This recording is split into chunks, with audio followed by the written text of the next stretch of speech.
Okay, we're going to keep going on. I've gotten off on my Tangerine rotation, and I got to get caught up. So 266, and then I'm going to pause this video and stop at 270 because the next video is going to be a big chunk, and I'm going to try to do it smaller so that YouTube, it can upload a little bit faster. So anyway, here we go. So I'm just going to read the rest of the book today and post it all today. And then you can finish as you need to. So I just need to fluff up my hair because it's a little bit stringy and stuff. Okay, here we go. Are you ready? Oh, I miss you guys. I wish. I just wish that we were together. Just wish we were together. Okay, here we go. Saturday, December 2nd.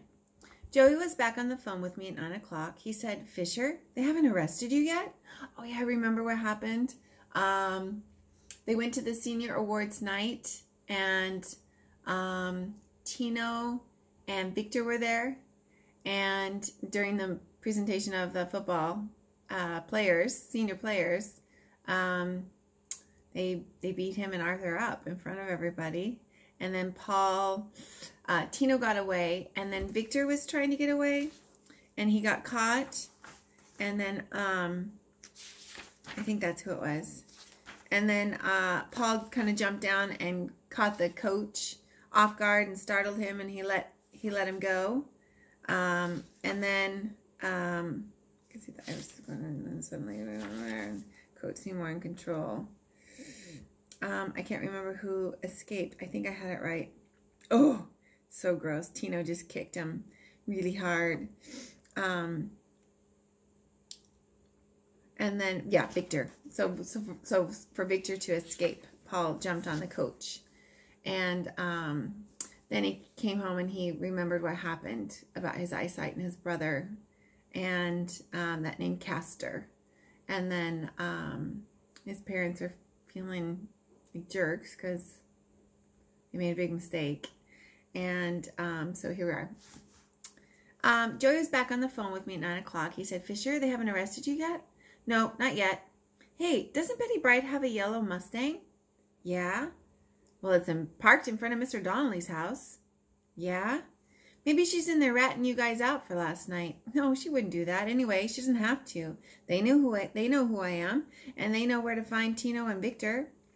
Yeah, I guess so. Well, I thought you might want to know. Sure, thanks. I'll check it out.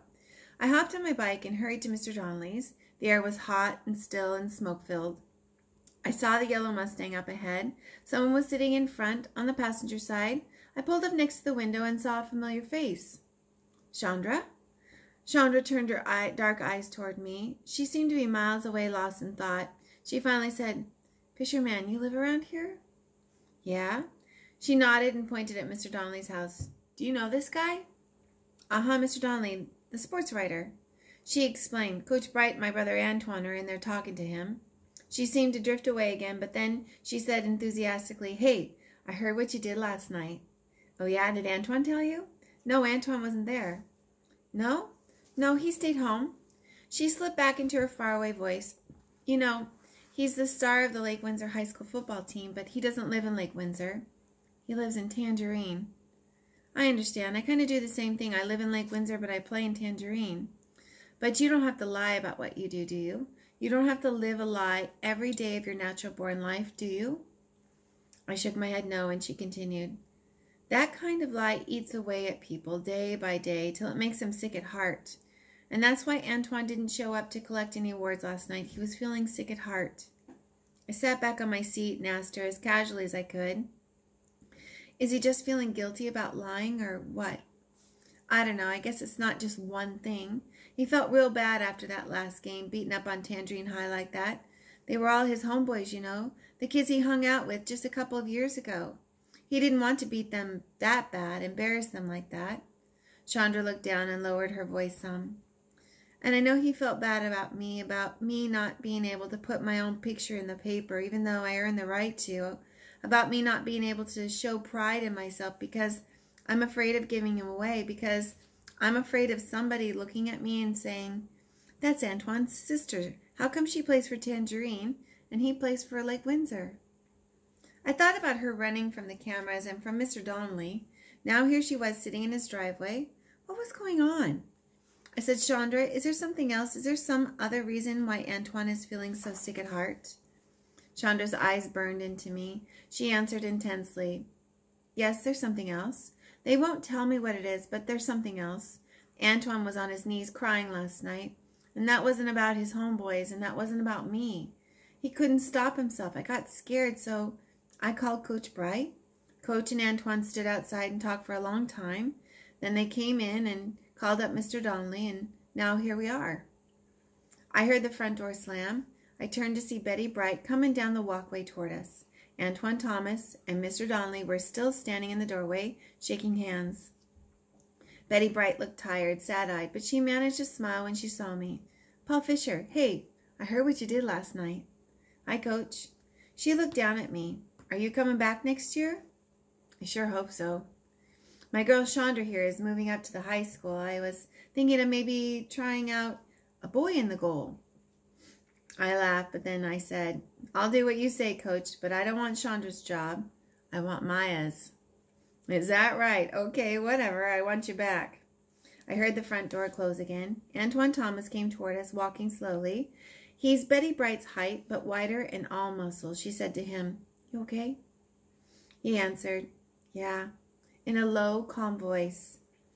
Then, it's all taken care of? Yeah, he'll be running the story tomorrow.